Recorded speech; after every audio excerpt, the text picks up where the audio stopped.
K8 eng fulidan akalar. 60 ming dollar oshiq turadi buni narxi O'zbekistonda. Akalar 38 ming dollarga tamojnigacha yetkazib beramiz. 16 ming plus minus rastamashga chiqadi.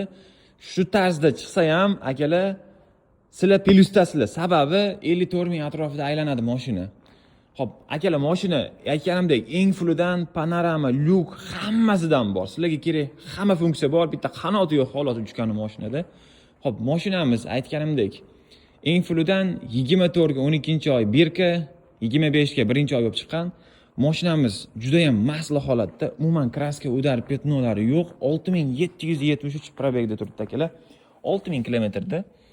Balonlari lekin Michelin balon, juda ham sifatli balon, bilasizlar. Akalar, yana bir narsani ko'rsataymi sizlarga. Mana joydagi nakleykalar ham bo'lmaganda, tepasidagi changlar bilan turibdi, bor-ku. Koreya avtozakasi eng arzoni. Shunday o'tirishimiz bilan уже temный siniy salon bizni kutib oladi. Qani bismillah.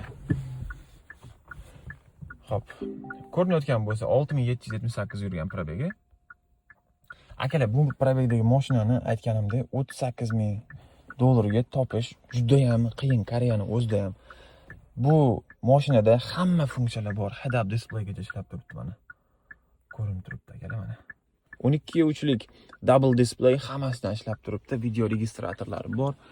Panorama tomlari ham ishlab turibdi. Xo'p, krishkalik skorost, bu yoqda zaryadchik, klimat kontrol. Akalar, mana sizlarga komfort, mana sizlarga lyuks.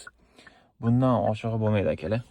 Qiziqqanlar aloqaga chiqarasizlar akalar. 35-40 kunga qolmasdan Xudo xohlasa mashinani o'rab, chirmab yetkazib beramiz akalar.